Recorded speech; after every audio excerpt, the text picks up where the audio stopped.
নমস্কার, আপনাদের স্বাগত জানাই টিভি9 বাংলায় নিউজ ব্রেক অ্যাট 9 নিয়ে আপনাদের সঙ্গে রয়েছি আমি চয়নিকা। শুরুতেই চোখ রাখবো ভারত বাংলাদেশ সীমান্তের খবরের দিকে। ভারত বাংলাদেশ সীমান্তে ফের উস্কানি, সীমান্তে ভারতের জমি দখলের চেষ্টা, ওপারের কট্টরপন্থীদের জমিতে দুহাত বাড়িয়ে আল দিয়েছে বাংলাদেশিরা। বাংলার মাটিও চুরি, বাংলাদেশিদের কয়েকজন একসঙ্গে লুকিয়ে থাকতে পারে এমন একাধিক গর্ত তৈরি করা হয়েছে এবং প্রতিদিনই এমন কোনো না কোনো পরিস্থিতি তৈরি হচ্ছে যেখান থেকে আতঙ্কের একটা বাতাবরণ তৈরি হচ্ছে। আমরা চলে যাব আমাদের প্রতিনিধি শুভতোষের কাছে। শুভতোষ, প্রথমেই জানতে চাইবো আজ নতুন করে কি ছবি সামনে আসছে, নতুন করে কোন ঘটনাকে ঘিরে উত্তেজনা? দেখো, এখন এই এলাকা কিন্তু থমথমে হয়ে আছে, কারণ কালকে যা ওরা আগ্রাসন করতে চাইছিল, বিশেষ করে যেটা এতদিন যেটা দেখা যায়নি, যেটা সবচেয়ে বড় বিষয় ছিল, কালকে থেকে দেখা যাচ্ছে যে তারা আমাদের জমিতে, মানে এই সুখদেবপুরের মাটি যে এলাকা, সেখানে যে জমি রয়েছে, সেই জমির আরও সামনে অনেকটাই অংশ, প্রায় দু হাতেরও বেশি হবে, সেই এলাকায় তারা নিজেদের মতো করে আল দিয়ে দিয়েছে। তার মানে আমাদের জমি দখল করার চেষ্টা। একই সাথে তারা কি করেছে, সেই আমাদের জমিতে বড় বড় গর্ত করেছে, ফসল তো নষ্ট করেই দিয়েছে, পাশাপাশি গর্ত করে সেই মাটি তুলে নিয়ে তারা চলে যাচ্ছে এবং যেটা আরও যে উদ্বেগের বিষয়, যে সেই সমস্ত গর্ততে কিন্তু খুব অনায়াসেই একাধিক জন কিন্তু লুকিয়ে থাকতে পারে, কয়েকজন মিলে লুকিয়ে থাকতে পারে। এছাড়া যেটা করেছে সেটা হচ্ছে যে ছোট ছোট গাছ রয়েছে, ছোট ছোট আম গাছ, সেই আম গাছের মাথাগুলো কেটে দিয়ে চলে গেছে। ফলে সম্পূর্ণভাবেই কিন্তু ওখানে একেবারে তাণ্ডব চালাচ্ছিল তারা। এরপরে গ্রামবাসীরা কিন্তু বাধ্য হয়, সুখদেবপুরে তোমাকে আমরা দেখিয়েছিলাম যে গত 26 জানুয়ারি প্রজাতন্ত্র দিবসের দিন এই সুখদেবপুরের মানুষ কিন্তু জাতীয় পতাকা উড়িয়ে সেখানকার যে মানে বাংলাদেশিদের দিকে কিন্তু একটা শান্তির বার্তা দিতে চেয়েছিল এবং বারে বারে স্লোগান দিয়েছিল, কোনো রকম আক্রমণাত্মক ভাব দেখায়নি। মানে সেই ছবি তোমার মারফতে আমরা তুলে ধরেছিলাম, যদিও তাতে কিন্তু বাংলাদেশি দুষ্কৃতীরা কোনোভাবেই ক্ষান্ত থাকছে না। তুমি আমাদের সঙ্গে থাকো, একই সঙ্গে আপনাদের দুটো ছবি দেখাচ্ছি, যে কথা কিছুক্ষণ আগেই বলা হচ্ছিল যে একদিকে দেখুন হাতে পতাকা এবং সেখানে সেই হাতে পতাকা নিয়ে মানে সেখানে একটা দাপাদাপির পরিবেশ তৈরি করা হয় এবং অন্যদিকে কিন্তু জমি দখলের চেষ্টা চলছে। বিজেপির উস্কানির ছবি একদিকে দেখছেন, একদিকে জমি দখলের চেষ্টার ছবি আপনাদের সামনে আমরা তুলে ধরছি। মালদার হবিবপুর সীমান্তে আবার উত্তেজনা, এবার অস্ত্র হাতে অনুপ্রবেশের চেষ্টা বাংলাদেশি দুষ্কৃতীদের। গুলি চালিয়ে অনুপ্রবেশকারীকে রুখলেন মহিলা বিএসএফ জওয়ান। ভাবুন, পরিস্থিতি এতটাই ঘোরালো হয় যে মহিলা বিএসএফ জওয়ানকে শূন্যে গুলি চালিয়ে অনুপ্রবেশকারীকে রোখার চেষ্টা করতে হয়। হবিবপুরের ভারত বাংলাদেশ সীমান্তের অনুরাধাপুর সংলগ্ন এলাকার ঘটনা। অনুপ্রবেশকারীদের দেখতে পেয়ে প্রথমে বাধা দেন ওই মহিলা জওয়ান। চলে যাব আমাদের প্রতিনিধি শুভতোষের কাছে। শুভতোষ, কি খবর রয়েছে? অস্ত্র হাতে কারা অনুপ্রবেশের চেষ্টা করছিল এবং কখন এই ঘটনা ঘটে? বিএসএফ এর পক্ষ থেকে কি ধরনের ব্যবস্থা গ্রহণ করা হয়েছে এরপর? কিন্তু বিভিন্ন সীমান্তে, মালদায় বিভিন্ন সীমান্তে কিন্তু এই উপদ্রব শুরু হয়েছে। যে সুখদেবপুর তো চলছে, সুখদেবপুরে যেহেতু 1.5 কিলোমিটার এলাকা, এখানে কোনো কাঁটাতার নেই, কিন্তু এর পাশাপাশি হবিবপুর সীমান্ত যেহেতু জলপথ রয়েছে এবং তার পাশে বামনগোলা রয়েছে এবং ওলমালদা রয়েছে, বেশ কিছু জায়গায় কিন্তু সেখানে এই কাঁটাতার রয়েছে এবং সেখানেও অনুপ্রবেশ, চোরাচালান ইত্যাদি ঘটনা ঘটেছে এর আগে। এবার কিন্তু বিএসএফ খুব নজরদারি অনেক বাড়িয়ে দিয়েছে এবং বাড়ানোর পরে দেখা যাচ্ছে, এবং যেহেতু ওইখানে দেখা যায় চোরাচালানকারীরা বহু মহিলা চোরাচালানকারী আছে, ওপার থেকে আসে, তো সেক্ষেত্রে কিন্তু সেখানে কিন্তু মহিলা জওয়ানদেরকে মোতায়েন করা হয়েছে। এরই মধ্যে যেটা দেখা গেছে যে কাঁটাতার রয়েছে, সেই কাঁটাতার কেটে দিয়ে এক দল বাংলাদেশি দুষ্কৃতী, তারা সশস্ত্র, তারা এসে কাঁটাতার কেটে তাদের চিহ্নিত করা গেছে, তাদের কাউকে পাকড়াও করা হয়েছে বিএসএফ এর পক্ষ থেকে। না না, তাদের কাউকে পাকড়াও করা যায়নি, কারণ তারা বাংলাদেশের ওপারেই ছিল, ঢুকতে পারেনি। এবং যেহেতু তারা মনে করেছিল হয়তো যে মহিলা জওয়ান আছে, একা আছে, হয়তো তারা তার কাটা কেটে দিয়ে তারা ঢুকে যেতে পারে, এবং যখন মহিলা জওয়ান তখন তাকে মানে বাধা দেয়, হুঁশিয়ারি দেয়, বারণ করে, তারপরেও কিন্তু তারা শোনেনি, উল্টে পাল্টা আক্রমণাত্মক একটা মনোভাব নিয়ে এগিয়ে আসে এবং পাল্টা আক্রমণ করার চেষ্টা করে। এবং তারপরে কিন্তু বাধ্য হয়ে মহিলা সেই জওয়ান কিন্তু গুলি চালালে তখন তারা ওপার থেকেই পালিয়ে যায়। কিন্তু যেটা ভয়ঙ্কর বিষয় যে এই মহিলা উস্কানি চলছে, এটা হচ্ছে সবথেকে আতঙ্কের বিষয় যে কোনো না কোনো ভাবে উস্কানি চলছে। আপাতত তোমাকে ধন্যবাদ শুভতোষ, তুমি পরিস্থিতির দিকে নজর রাখো প্রতি মুহূর্তে। আমাদের প্রতিনিধি শুভতোষ মালদার সুখদেবপুর হোক বা হবিবপুরে কি ঘটনা ঘটছে আপনাদের সামনে আমরা তুলে ধরছি। এদিকে সুখদেবপুরের পর কিন্তু মেখলিগঞ্জেও একই রকম উত্তেজনা। মেখলিগঞ্জের 3 বিঘা করিডোরে কাঁটাতার খুঁটি বসাতে বাধা দিল বিজিবি। বিএসএফ এর সঙ্গে তীব্র বচসায় তারা জড়িয়ে পড়ে। বর্ডার গার্ড বাংলাদেশের বাধা উড়িয়ে কাঁটাতার দিলেন গ্রামবাসীরা। আপনারা এখানে কমেন্টমেন্ট করছেন কি? আপনারা কি কমেন্টমেন্ট করছেন যে এখানে আর কোনো কাজ হবে না? এখন এইগুলো কি জন্য করতেছেন সেটা বলেন আপনি।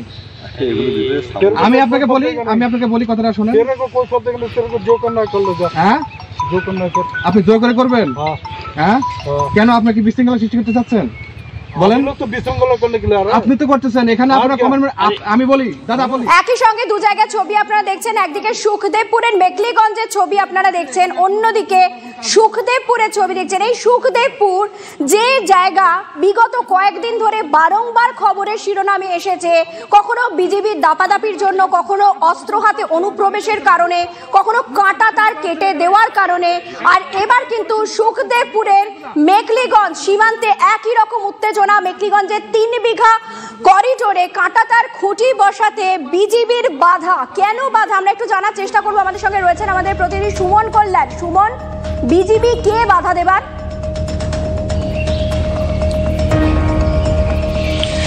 একেবারে দেখো, যে জায়গাটায় এই কাঁটাতারটা দিতে গিয়ে এর আগেও কিন্তু একবার গন্ডগোল হয়েছে। গ্রামবাসীরা কাঁটাতার দিচ্ছেন তাদের ফসল বাঁচানোর জন্যে, যেটা আন্তর্জাতিক নিয়ম আছে যে 150 গজ পেরিয়ে কাঁটাতারে বেড়া হবে, সেখানে কাঁটাতার কিন্তু এই এলাকায় রয়েছে। কিন্তু এই যে 150 গজ পর্যন্ত ভারতীয় কৃষকদের জমি, অর্থাৎ ভারতের জমি, সেই জায়গাগুলোতে যে রকমের ফসল হয়, যত ফসল হয় সব কিন্তু এই বিজেপির মদতে এই বাংলাদেশি দুর্বৃত্তরা, বাংলাদেশের মানুষ তারা কেটে নিয়ে চলে যায়।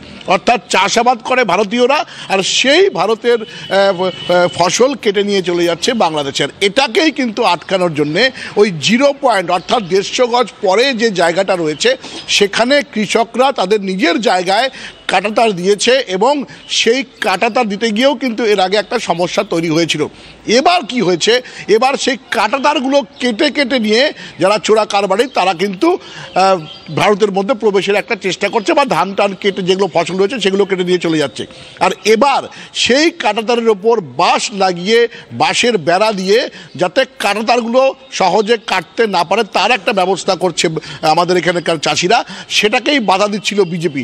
তবে গতকাল পরশু যে ঘটনাটা ঘটেছে, বিএসএফ কিন্তু দাঁড়িয়ে থেকে সেই কাঁটাতার করতে কিন্তু তারা কিন্তু সহযোগিতা করেছে। প্রত্যক্ষভাবে তারা কিছু না করলেও গ্রামবাসীরা তাদের জমি, তাদের কৃষিজাত দ্রব্য যাতে ঠিক মতো রাখতে পারে তার জন্য কাঁটাতারের উপরে যে বেড়া দেওয়ার কথা ছিল। যে সীমান্তবর্তী এলাকা, মালদা হোক, নদিয়া হোক, কোচবিহার হোক, যে সমস্ত জায়গাগুলো সীমানা আমরা বাংলাদেশের সঙ্গে শেয়ার করছি, সব জায়গায় কিন্তু গ্রামবাসীদের মধ্যে একটা প্রতিরোধ গড়ে উঠছে। সেটা সুখদেবপুরেও আমরা মহিলাদের দেখেছিলাম হাতে অস্ত্র তুলে নিতে।